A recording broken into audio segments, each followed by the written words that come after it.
33 में क्या है कि how many term of AP 27, 24, 21 must be taken so that their sum is 150 sorry 105। ठीक है, इसके बाद which term of AP is 0। दो कंडीशन दी गई है, क्वेश्चन आपका 5 मार्क्स का है। ठीक है, पहली कंडीशन बताई जा रही है कि आपको ये बताना है कि कौन सा टर्म होगा जिसका सम 105 होगा। ठीक है, यहाँ तक मतलब यहाँ ये आपको बताना है कि कौन से टर्म में हमारा सम जो हो जाएगा वो 150 हो जाएगा। और एक पूछा जा रहा है कि कौन सा टर्म हमारा 0 होगा। ठीक है, तो जो सबसे पहले हमको गिवन है, क्या गिवन है, AP गिवन है। क्वेश्चन नंबर 33 AP गिवन है। कौन सी AP में है, हमारे पास स्टार्ट कहाँ से हुई है, 27, 24, 27, 24, 21 डॉट डॉट करके ये हमारा AP है। ठीक है, तो पहला पार्ट क्या पूछा है कि कौन से टर्म का सम, कहाँ तक हमारा सम जो होगा वो 105 होगा। क्या गिवन है, SN 105 गिवन है, और n की वैल्यू हमसे पूछ रहा है पहले पार्ट में। ठीक है, अब हमको ये पता है कि SN का इसका फार्मूला क्या होता है, SN इज इक्वल टू होता है n/2 ब्रैकेट में जाएंगे 2a plus n-1 into D. यहाँ पर a जो होता है वो मेरा फर्स्ट टर्म होता है, पहला टर्म होता है, और जो d होता है, d क्या होता है, d हमारा कॉमन डिफरेंस होता है, कॉमन डिफरेंस। ठीक है, ये हमको होता है। तो हमारे पास जो कॉमन डिफरेंस कैसा आता है, d आता है हमारा सेकेंड टर्म यानी 24 माइनस फर्स्ट टर्म यानी 27 इज इक्वल टू माइनस का 3 आ गया। और a क्या होता है, a हमारा पहला टर्म होता है यानी 27 हो गया। अब जैसा बोला वैसा कर दो। हमारा SN कितना है, 105 है, तो SN इज इक्वल टू 105, ये गिवन है हमको। n की वैल्यू हमको पता नहीं है, n/2 फार्मूले के हिसाब से जाएंगे। 2 इंटू ए की जगह कितना रखोगे, 27 प्लस n-1 इंटू डी की जगह माइनस का 3। बस इसको सॉल्व करना है, n की वैल्यू निकालनी है। ठीक है, तो यहाँ पे आओ, यहाँ पे क्या करोगे, क्रॉस मल्टीप्लिकेशन करोगे। तो जब इसका क्रॉस मल्टीप्लिकेशन करोगे तो 210 आ जाएगा, यहाँ पर n आ जाएगा। अंदर से क्या करोगे, 3 कॉमन ले लो, 3 कॉमन ले लोगे तो यहाँ पे कितना बचेगा, 9। 9 को 2 से मल्टीप्लाई कर दोगे 18 हो जाएगा। यहाँ पर माइनस कॉमन आएगा तो माइनस हमारा यहाँ पे n हो जाएगा ये, फिर ये माइनस इसको प्लस कर देगा तो ये प्लस का 1 हो जाएगा। हमने 3 कॉमन लेके ये बाहर कर दिया। ठीक है, अब इस 3 से इसको काट दो, कितना आ जाएगा, 70, यानी 70 इज इक्वल टू आ जाएगा। अब n का अंदर मल्टीप्लाई करने या फिर इसको पहले एडिशन कर लें, ब्रैकेट में क्या है, 19 माइनस n। ठीक है, अब इसको सॉल्व करते हैं, तो यहाँ से क्या आएगा, यहाँ से हमारे पास आ जाएगा n स्क्वायर माइनस का माइनस प्लस का 19n और इज इक्वल टू आ जाएगा 70। अब इसको राइट साइड सब भेज दो, यहाँ n square minus 19n plus 70 बराबर 0। ठीक है, अब क्या करोगे, इसको फैक्टराइजेशन मेथड के यूज करोगे और फैक्टर करोगे। फैक्टराइजेशन मेथड क्या कहता है कि जब फैक्टर हम करते हैं तो हमारे पास जो b होता है उसको ऐसे दो भाग में डिवाइड करना होता है कि उनको जब एडिशन करेंगे तो हमारा b आना चाहिए, और जब उनका मल्टीप्लाई करें तो ac का प्रोडक्ट आना चाहिए। तो इसको हम क्या ब्रेक कर सकते हैं, n square minus 14n minus का 5n प्लस का 70, जब इनको ऐड करो कितना आ जाएगा, 19 आ जाएगा। और जब 14 और 5 को मल्टीप्लाई करोगे तो कितना आ जाएगा, 70 हो जाएगा। यहाँ से n कॉमन ले लो, n माइनस 14 बचेगा। यहाँ से 5 कॉमन ले लो तो यहाँ n माइनस 14 बचेगा बराबर 0। तो यहाँ पर एक बार n माइनस 14 कॉमन ले लेते हैं, तो यहाँ n माइनस 5 बचेगा बराबर 0। यहाँ से n बराबर हमारा कितना आ जाएगा, 1 4 यानी 14, और n बराबर आ जाएगा 5। ठीक है, ये दो टर्म ऐसे आ रहे हैं जिनमें इनका सम क्या आएगा, वो 105 आएगा। ठीक है, 105 आएगा। अब देखो यहाँ पर ये 14 जो है वो क्या है, 5 के बाद आ रहा है।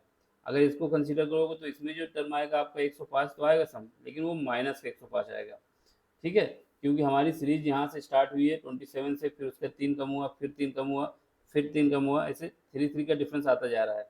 ठीक है, अब अगर अब ये 14 तक ले जाएंगे तो हमारे पास क्या होगा कि n का जो हमारा सम आएगा वो 105 आएगा, लेकिन माइनस का 105 आएगा और हमें पॉजिटिव लेना है।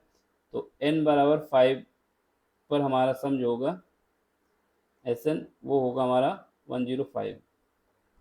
इसका मतलब हुआ कि S5 इज इक्वल टू 105। यह आंसर हमारा हो जाएगा। ठीक है, आंसर अगर अब 1014 लिखेंगे तो हमारा माइनस का 105 आएगा, उसको नहीं लेना हमको। तो एक पार्ट तो हो गया आपका। अब अगला पार्ट इसमें क्या है, इसमें पूछा है कि which term of AP is zero, कौन सा टर्म एपी का जीरो होगा। हिंदी वाले देखना चाहें तो देख लें, ये दिया हुआ है, योग दिया हुआ है और आपसे पूछा है कौन सा पद जीरो होगा। देखो इसमें क्या है, दूसरे पार्ट में हमारे पास जो फार्मूला होता है, क्या फार्मूला होता है, सेकेंड पार्ट में जो फार्मूला होता है, अगर हमारे पास टी एन दिया हुआ है, टी एन, तो क्या होता है A plus N minus one into D, हमारे पास ये फार्मूला होता है T N is equal to A plus N minus one into D. ठीक है, अब हमसे कह रहा है कि आपको ये बताना है कि कौन सा टर्म हमारा जीरो होगा। ठीक है, तो हम मान लेते हैं जो टर्म हमारा जीरो होगा वो कौन सा टर्म होगा, T N term. T N term में क्या एन आएगा ये हमको पता करना है। यानी हम ये मान लेते हैं कि जो हमारा टी एन है ये जीरो है, तो यहाँ पे जीरो रख दो इज इक्वल टू ए की जगह कितना रखोगे 27 प्लस एन हमको पता नहीं कौन सा टर्म है, ऐसे लिख देंगे। डी की जगह कितना है माइनस का 3 है बराबर जीरो। ठीक है, यहाँ पर जीरो लिख सकते हैं तो यहाँ पर ना रखें, एक जगह पे ही रखें। ठीक, अब ये इक्वल टू यहाँ पे क्या आएगा 27। ठीक, यहाँ पे इसको मल्टीप्लाई कर दो तो माइनस का 3n माइनस माइनस प्लस का क्या हो जाएगा 3 इज इक्वल टू जीरो। अब इनका एडिशन कर लो और 3n को इधर भेज दो, तो यहाँ से 3n इज इक्वल टू आ जाएगा 30, तो यहाँ से n की वैल्यू कितनी आ जाएगी 10। इसका मतलब क्या होगा कि जो हमारा 10वां पद होगा वो जो होगा वो क्या होगा जीरो होगा। तो ऑप्शन हमारा क्या आ जाएगा, ऑप्शन हमारा, ऑप्शन तो इसमें दिया नहीं, तो यह आंसर हो जाएगा। ठीक है, दोनों पार्ट के इसका सोल्यूशन हो गया। अब अगला क्वेश्चन देखें, अगला क्वेश्चन क्या है, कह रहा है कि the shadow of a tower standing on a level ground is found to be 40 meter longer than longer when a sun altitude is 30 degree and 30 degree than when it was 60 degree। दो condition दी गई है। ठीक है, find the height of the tower and length of the original shadow. तो आपको ये दो condition दी गई है। पहली कंडीशन में क्या है कि एंगल जो हमारा है वो 30 डिग्री का है, दूसरी कंडीशन में एंगल 60 डिग्री का है। ठीक है, इसमें देख लो एक समतल भूमि पर खड़ी मीनार की भूमि पर पड़ रही छाया 40 मीटर की लंबाई हो गई है। ठीक है, जब सूर्य का उनत्यांश 60 डिग्री से 30 डिग्री हो गया है। ठीक है, तो मीनार की ऊंचाई तथा आरंभ में बनी छाया की लंबाई ज्ञात कीजिए। तो ये जो क्वेश्चन है हमारा कहाँ का है, हाइट एंड डिस्टेंस का है। ठीक है, इसमें हमारे पास दो कॉन्सेप्ट लगेंगे, यानी पहला जो एंगल बन रहा था हमारा 60 डिग्री, उसके बाद जो एंगल बना 30 डिग्री, सॉरी पहले कह सकते हैं कितना 30 डिग्री फिर बाद में 60 डिग्री।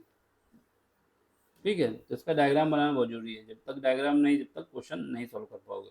तो बना लेते हैं।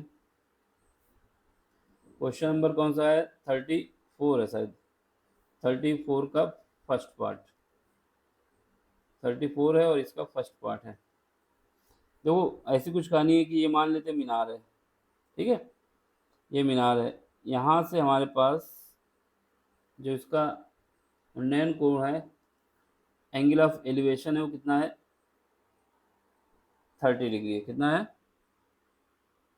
30 डिग्री है। ठीक है, इसके बाद क्या होता है कि इसका जो पोजीशन है यानी छाया की जो लेंथ है वो उसमें चेंजमेंट आता है और ये कितना हो जाता है 40 मीटर का जो चेंजमेंट आया है। इसकी वजह से जो एंगल बन गया है वो कितना बनेगा, वो हमारा 60 डिग्री बनेगा। ठीक है, अब हमें ये भी पता करना है। ठीक, इसके अलावा ये हाइट हमारे पास पता नहीं है क्या है, इसको भी पता करना है। तो ये भी क्वेश्चन मार्क है और ये भी क्वेश्चन मार्क है। ये हमारा ए होगा तो ये बी हो जाएगा और ये सी हो जाएगा। ठीक, इसमें कुछ ऐसी कहानी है, क्या है? The shadow of a tower standing on a level ground is found to be 40 meter longer when sun altitude is 30 degree than it, than when it 60 degree. Find the height of the tower and the length of shadow.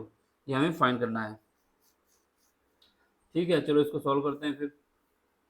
सबसे पहले क्या करोगे, ये इसको D point मान लो। हमें H find करना है और एक्स फाइंड करना है। एच और एक्स दोनों ही फाइंड करने हैं, तो सॉल्व कर लेते हैं। तो इसके लिए कलर चेंज करना है। पहला पहला ट्रायंगल कौन सा है? इन ट्रायंगल कौन सा ट्रायंगल लेना देख लेना, D C B, D C B. ठीक है, यहाँ पर हम टेन, कौन सा टेन, टेन 60 डिग्री लगाएंगे। ये क्या आ जाएगा, एच डिवाइड बाई एक्स, क्योंकि टेन थीटा क्या होता है, टेन थीटा होता है परपेंडिकुलर डिवाइड बाई बेस, और इसके सामने परपेंडिकुलर क्या है, एच है। ठीक है, तो यहाँ से हमारे पास क्या आएगा, टेन 30 की वैल्यू कितनी होती है, सॉरी टेन 60 की वैल्यू होती है √3। ठीक है, ये हो जाएगा एच बाई एक्स। यहाँ से हम क्या करें, एक रिलेशन निकाल लें, एच इज इक्वल टू है √3x। ये क्वेश्चन नंबर फर्स्ट आ गई। ठीक है, अब इसके बाद सेकंड केस, कौन सा केस, दूसरे ट्रायंगल में आओ। इन ट्रायंगल कौन सा ट्रायंगल है, देखो ए सी बी, ए सी बी। ठीक है, यहाँ पर टेन कौन सा है, 30 डिग्री है, is equal to tan 30 degree. यहाँ पर परपेंडिकुलर क्या है, एच है, और बेस कितना है, ये 40 प्लस एक्स, 40 प्लस एक्स। ठीक है, तो यहाँ पर टेन 30 डिग्री की वैल्यू कितनी होती है, 1/√3 होती है, ये पता होना चाहिए। ये एच है मेरा, यहाँ पर 40 प्लस एक्स। अब यहाँ पे क्या करोगे, वैल्यू पुट करना है, एच की वैल्यू कितनी है, ये है, तो एच की वैल्यू हम पुट कर देते हैं पहले। ठीक है, तो यहाँ पे हमारे पास क्या आ जाएगा, 40 प्लस एक्स डिवाइड बाई √3, और एच की वैल्यू कितना है, एच की वैल्यू हमारे पास है ये है, या फिर इसको लिख दें एच ऐसे ही अभी। ये इक्वेशन हमारी सेकंड हो गई। अब दोनों इक्वेशन में एच हमारा बराबर है, तो इक्वेट कर देते हैं दोनों इक्वेशन को, क्योंकि दोनों ही कंडीशन में एच की वैल्यू बराबर है, तो हम क्या करेंगे, इक्वेट कर देंगे बोथ द इक्वेशन। तो from equating equation first and second, यहाँ से क्या आ जाएगा हमारे पास, √3x इज इक्वल टू आ जाएगा 40 प्लस एक्स डिवाइड बाई √3। ठीक है, ये हमारे पास आ जाएगा। अब क्या करो, क्रॉस मल्टीप्लिकेशन कर दो, तो यहाँ पे 3x हो जाएगा is equal to 40 plus x. तो यहाँ से x की वैल्यू कितनी आ जाएगी, हमारे पास आ जाएगी 40 डिवाइड बाई 2, यहाँ पे 20 आ जाएगी, तो x की वैल्यू आ जाएगी हमारे पास 20 मीटर। ठीक है, x की वैल्यू आ गई 20 मीटर। तो ये हमारे पास एक तो आ गया कि छाया की जो स्टार्टिंग में लेंथ थी कितनी थी, यहाँ पर एंगल हमारा बना 60 डिग्री। तो total length of shadow, total length क्या हो जाएगी, वो हमारे पास क्या है, ए बी के बराबर है। किसके बराबर है, ये टोटल लेंथ है ये मेरी, ए बी के बराबर। तो ये ए बी के बराबर है, तो कितना हो जाएगा, 40 प्लस 20 बराबर हो जाएगा 60। एक तो आंसर ये आपका आ गया। अगला क्वेश्चन क्या है, height, height of tower, tower. तो ये हाइट क्या हो जाएगी, हाइट हमारे पास क्या है, एच इज इक्वल टू है √3x, तो कितना हो जाएगा, 60 एक्स है, सॉरी, तो एक्स की वैल्यू हमारे पास कितनी है, 20, तो 20 √3, ये हमारे पास ये आंसर आ गया।